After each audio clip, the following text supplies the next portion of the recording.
Como vimos no vídeo anterior, o puritanismo foi um movimento religioso protestante que surgiu na Inglaterra nos séculos XVI e XVII, buscando uma reforma mais profunda e a purificação da Igreja Anglicana de quaisquer requisitos do catolicismo romano. Os puritanos eram calvinistas em sua teologia e defendiam uma vida de grande seriedade moral e religiosa, baseados em princípios como a autoridade da Bíblia, a santificação do cotidiano, a moralidade austera, a simplicidade no culto, a predestinação e eleição e a valorização do trabalho. Perseguidos na Inglaterra por sua dissidência em relação à monarquia e à Igreja Anglicana, muitos puritanos emigraram para as colônias americanas no século XVII, onde desempenharam um papel fundamental na fundação da Nova Inglaterra e na formação dos Estados Unidos, influenciando profundamente a cultura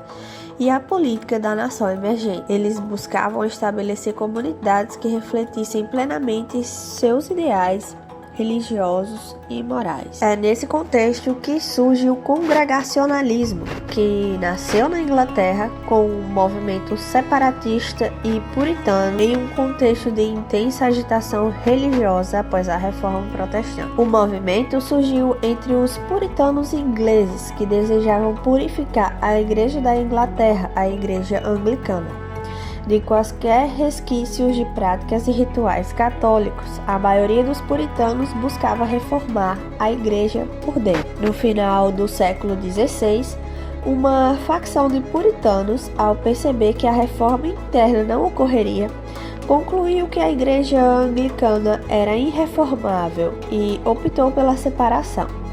Esses foram os separatistas ou independentes. Robert Brown foi considerado o primeiro teórico congregacionalista. Em seus escritos, Brown defendeu que a verdadeira Igreja de Cristo é uma congregação local autônoma, formada por crentes regenerados que fazem um pacto entre si e com Deus, livre da autoridade episcopal ou estatal. Os primeiros grupos separatistas foram pejorativamente chamados de brownistas, por desafiarem a autoridade da monarquia e da Igreja Anglicana, que eram inseparáveis. Os congregacionais sofreram intensa perseguição. Muitos líderes foram presos e executados, forçando grupos inteiros a buscar refúgio na Holanda, um centro de tolerância religiosa. Em 1570, Richard Fitz pastoreia uma das primeiras congregações clandestinas com princípios congregacionais em Londres. Em 1616, é fundada em Londres a igreja liderada por Henry Jacob, reconhecida como a primeira congregação congregacional da Inglaterra a manter suas portas abertas de forma duradoura. Em 1658, a Declaração de Savoy. Após um breve período de ascensão política sobre Oliver Cromwell, os congregacionais produziram a Declaração de Savoy sobre a fé e ordem. Este documento, uma adaptação da Confissão de Fé de Westminster, formalizou suas convicções teológicas e organizacionais, reiterando a autonomia da igreja local. A fuga da perseguição inglesa impulsionou o congregacionalismo para a América, onde se tornou uma força definidora da fundação dos Estados Unidos. Em 1620, um grupo de separatistas que havia se exilado em Leiden, na Holanda, decidiu migrar para o Novo Mundo em busca de liberdade religiosa e cultural. Eles eram os peregrinos que desembarcaram no navio Mayflower e fundaram a colônia de Plymouth em Massachusetts. Eles são considerados os fundadores da primeira comunidade congregacional das Américas. Mais tarde, grupos maiores de puritanos, não estritamente separatistas no início, mas que rapidamente adotaram o modelo congregacional, fundaram a colônia da Baía de Massachusetts.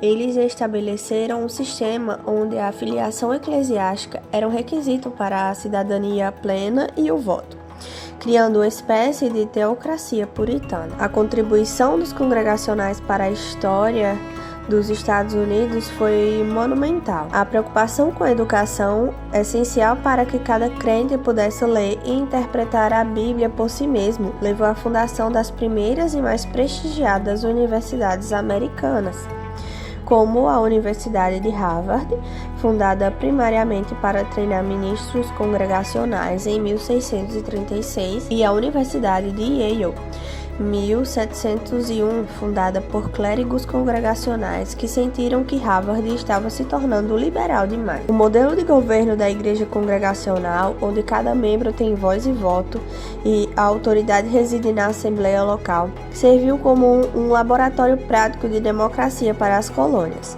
A prática de autogoverno congregacional influenciou diretamente o desenvolvimento das instituições democráticas e a ideia de autogoverno cívico nos Estados Unidos. Antes de desembarcar, os peregrinos assinaram o Pacto de Mayflower, 1620, um acordo que estabelecia um governo baseado no consentimento dos governados. Esse pacto é visto como um dos documentos seminais da democracia americana, refletindo a teologia do pacto ou aliança que era central para a vida congregacional. Esse impacto do congregacionalismo respingou até mesmo nas igrejas batistas, como nós vimos no vídeo passado. O congregacionalismo chegou ao Brasil no século XIX, desempenhando um papel crucial no estabelecimento do protestantismo de missão e na luta por liberdades civis. Em 1855, a história do congregacionalismo brasileiro começa com a chegada do médico missionário escocês Dr. Robert Heyde Kelly e sua esposa Sarah Pulton Kelly ao Rio de Janeiro. Kelly era um congregacional convicto. Em 1855, especificamente em 19 de agosto, em Petrópolis, Sarah Kelly ministrou a primeira escola bíblica dominical em solo brasileiro para 5 crianças. Esse evento é considerado o marco inicial do trabalho. Em 1858, Kelly organizou a primeira igreja evangélica fluminense, a primeira igreja evangélica de língua portuguesa no Brasil, tornando-se o núcleo inicial do movimento congregacional e influenciando outras denominações. A maior influência social de Kelly foi sua luta por direitos civis para não católicos, como o seu pioneirismo na liberdade religiosa e casamento civil. Ele impressionou o Império para que os casamentos de protestantes fossem reconhecidos civilmente, o que resultou na autorização pelo governo imperial em 1861 e mais tarde no decreto 369 de 1863, que dava aos ministros de religiões toleradas o direito de realizar casamentos com efeitos civis. Kelly foi fundamental para o reconhecimento legal de outras religiões. Em 1861, Kelly e Sarah publicaram o inário Salmos e Hinos. Esse foi o primeiro inário protestante traduzido para o Brasil e influenciou a liturgia de quase todas as denominações protestantes da época, estabelecendo um padrão para o culto evangélico. Mas vale lembrar que essa prática de canto congregacional, da inódia, do canto comunitário, da igreja, isso já veio com o movimento batista, como a gente viu no último vídeo. Essa foi a iniciativa primeiramente dos batistas. E muitos dos salmos e hinos que estão no inário congregacional também vêm do inário presbiteriano e dos inários batistas. Diferente de outras denominações da época que dependiam financeiramente de juntas missionárias estrangeiras, o trabalho congregacional sob Kelly buscou autonomia e autossustentabilidade desde cedo. Erasmo Braga, um estudioso do protestantismo, notou que o movimento congregacional kelliano era inteiramente nacional, que nunca esteve eclesiasticamente sujeito ou foi financeiramente dependente de qualquer sociedade estrangeira. Resumindo tudo, o congregacionalismo forneceu tanto nos Estados Unidos quanto no Brasil um poderoso modelo de autogoverno, de liberdade de consciência e da priorização da educação, pegando instituições e valores que moldaram a sociedade e a cultura protestante em ambos os continentes. O congregacionalismo também, com sua ênfase na autonomia da igreja local e na erudição bíblica, produziu alguns dos mais influentes pregadores e teólogos da história cristã, especialmente nos Estados Unidos. Alguns dos nomes que eu vou citar foram cruciais na consolidação do congregacionalismo e na teologia reformada na América, como Jonathan Edwards, considerado um dos maiores teólogos e filósofos da América. Foi um fervoroso pregador e líder do primeiro grande departamento, avivamento religioso. Sua pregação, como o famoso sermão Pecadores na Mão de um Deus Irado, é um marco na oratória americana, combinando fervor espiritual com profundidade teológica. Foi pastor congregacional em Northampton, Massachusetts. John Owen, um dos maiores teólogos puritanos e congregacionais da Inglaterra. Embora seja mais conhecido como teólogo e escritor, sua pregação era de imensa profundidade. Participou ativamente da elaboração da Declaração de Savoy, em 1658, o principal documento confessional congregacional. Robert Brown, embora sua carreira como pregador e pastor tenha sido instável, ele é o primeiro teórico do congregacionalismo, separatismo, e, portanto, o fundador intelectual do movimento. Sua pregação inicial levou à organização das primeiras congregações independentes. Robert Ray Kelly, um médico, pastor e missionário, é o fundador do congregacionalismo brasileiro. Como nós já vimos, ele foi o primeiro a organizar a Igreja Evangélica de Língua Portuguesa no Brasil, a primeira Igreja Evangélica de Língua Portuguesa. A Igreja Evangélica Fluminense, em 1858, sua pregação e escritos, além de sua luta por liberdades civis, estabeleceram a teologia e a prática congregacional. E Sarah Fulton Kelly. Ela é uma importante figura do congregacionalismo. Ela foi uma evangelista e educadora crucial. Ela ministrou a primeira escola bíblica dominical no Brasil e foi a principal editora e tradutora dos hinos do Inário Salmos e Hinos, moldando a liturgia protestante brasileira. Olhando para a nossa atualidade, um dos nomes mais famosos, vamos dizer assim, no meio da internet, do congregacionalismo, é o pastor Josemar Bessa. Nós encontramos muitas citações dele na internet, também o seu trabalho nas músicas reformadas. Ele é pastor na Igreja Evangélica Congregacional em Jardim da Luz.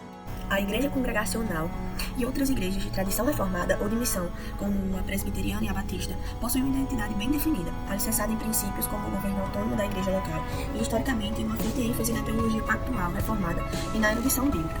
Com o passar dos anos, as igrejas reformadas brasileiras passaram por um processo de transformação. A igreja congregacional passou por um processo qual podemos dar um termo acadêmico para essa mistura, o impacto do pentecostalismo. A gente pode dar o nome de pentecostalização. Essa nomenclatura descreve o processo pela qual igrejas protestantes históricas, como é o caso da congregacional, absorveu elementos da teologia e da cultura pentecostal e neopentecostal. O congregacionalismo de Kelly era caracterizado pela reverência, pelo uso do inário, salmos e hinos e pela pregação expositiva, focada na exegese bíblica e na doutrina reformada. Sobre a pressão do crescimento pentecostal, que se expandiu de forma explosiva a partir dos anos 1960 e 1970, muitas igrejas congregacionais adotaram a estética e a prática pentecostal, como a troca dos hinos tradicionais por músicas gospels contemporâneas mais emocionais e repetitivas, com um foco em momentos de unção, busca por avivamento durante os cultos, entendido como manifestações de dons e menos ênfase na solenidade. O congregacionalismo original, puritano reformado, tende ao cessacionismo, a crença que os dons de sinais cessaram com os apóstolos. Para se manter relevante e experimentar o crescimento que o pentecostalismo demonstrava, algumas facções e igrejas congregacionais migraram para o continuismo. O foco na experiência do batismo no Espírito Santo, com evidência de glossolalia, falar em línguas, se tornou aceito em um círculo, gerando tensões internas. Como a pesquisa que fizemos aponta, o campo religioso brasileiro é muito propício ao hibridismo cultural. Isso permite que a igreja, como é o caso da congregacional, que mantém seu nome e sua estrutura de governo autônoma, a parte congregacional, incorpore uma doutrina e uma doutrina e prática pentecostal, a parte teológica e cultural. No Brasil, hoje, você pode encontrar igrejas congregacionais que mantêm rigorosamente a tradição reformada e o culto solene, e outras que são indistinguíveis de denominações pentecostais, mas moderadas em termos de culto e foco doutrinário. O modelo congregacional de autonomia permitiu que cada igreja local tomasse essa decisão de forma isolada, acelerando o fenômeno da pentecostalização em alguns setores. O perigo percebido nessa mistura com o pentecostalismo reside principalmente em dois eixos: a doutrina, a teologia e a cultura da adoração e prática. Primeiro, o risco à identidade doutrinária. O congregacionalismo histórico de raiz puritana e calvinista valoriza a soberania de Deus e a predestinação, calvinismo, uma visão sensacionista ou cautelosa sobre os dons espirituais após a era apostólica e um culto litúrgico reverente e centrado na pregação expositiva da palavra. Quando há uma mistura com o pentecostalismo, que é historicamente arminiano ou tende ao wesleyanismo, a ênfase muda. O foco se desloca para a manifestação contínua e ativa de dons espirituais, muitas vezes relegando o estudo profundo da Escritura. O foco do culto pode se mover sutilmente da soberania de Deus para a experiência humana e buscas por sinais e emocionalidade. Isso pode enfraquecer a teologia reformada clássica que fundamentou a igreja. E o estilo do culto é onde vemos o conflito ainda visível. O culto congregacional tradicional valoriza a ordem e a profundidade dos hinos e a quietude para a reflexão. Já a cultura pentecostal prioriza a espontaneidade e a adoração musical intensa, as manifestações emocionais, gritos, choro, correr e a unção em detrimento da formalidade. Quando igrejas congregacionais ou outras igrejas históricas adotam a roupagem pentecostal completa, música, liturgia e estilo de pregação focada no show e no milagre, muitas vezes perdem sua identidade única. Isso pode levar a um êxodo duplo. Membros tradicionais e apegados à profundidade doutrinária se sentem estranhos e procuram igrejas mais conservadoras, como presbiterianas e batistas. E o resultado final é que a igreja se torna uma cópia de igrejas neopentecostais, perdendo o que a tornava congregacional. Talvez esse seja o motivo por qual a gente veja tão pouco destaque para pregadores nas igrejas congregacionais e tão pouco destaque para essa igreja que foi tão importante na Reforma Protestante, que foi tão importante para a história da igreja reformada. Por isso que hoje nós vemos muito pouco falar sobre igrejas congregacionais e sobre pastores de igrejas congregacionais. E quando muito ouvimos falar sobre igreja congregacional, logo confundimos o nome com a CCB, com a Congregação Cristã do Brasil. Em essência, o perigo e a perda da identidade teológica e cultural. Ao tentar ganhar novos adeptos com estilo mais popular e emocional, a igreja corre o risco de diluir os pilares históricos, o governo congregacional, a teologia reformada, a erudição que a definiram por séculos. Por isso, é tão importante que voltemos à história do congregacionalismo e estudemos, de fato, o que foi o congregacionalismo, como ele surgiu e qual a história dessa igreja, para que não percamos de vista a identidade da igreja, voltemos às suas origens verdadeiras, às origens reformadas. Resumindo a história dos congregacionais, foi um movimento que nasceu no século XVI na Inglaterra, dentro do movimento puritano. Eles se diferenciavam dos presbiterianos por adotar o congregacionalismo, dizendo que cada igreja é autônoma e governada pela Assembleia dos Membros. Eles defendiam também a pureza do culto e a vida centrada na Bíblia. E muitos congregacionais migraram para Nova Inglaterra, onde fundaram comunidades e universidades como Harvard e Yale. Eles também foram de suma importância no Brasil, com a sua chegada no Rio de Janeiro, através do Dr. Robert Reid Kelly e sua esposa Sarah Kelly, onde organizaram cultos em português e traduziram hinos, e fundaram a primeira igreja evangélica congregacional do Brasil, no Rio de Janeiro. Essa igreja acaba se espalhando para Pernambuco e outros estados. Foi pioneira na tradução do canto congregacional para o português e na educação bíblica de crianças. Os congregacionais foram pioneiros no culto também em língua portuguesa e na valorização da autonomia local. Essa é a história dos congregacionais. Se você gostou desse vídeo, deixa o seu like, compartilha com mais pessoas, deixa o seu comentário, ativa o sininho das notificações para não perder nenhum vídeo. No próximo vídeo, nós iremos finalizar a nossa série. Será o último vídeo dessa série. Nós iremos ver uma comparação e legado no Brasil, o legado das igrejas históricas no Brasil, das igrejas presbiteriana, batista e congregacional. Então, não perde nenhum vídeo dessa série, assiste aí se você ainda não assistiu. Que Deus te abençoe, só lhe deu glória e até o próximo vídeo.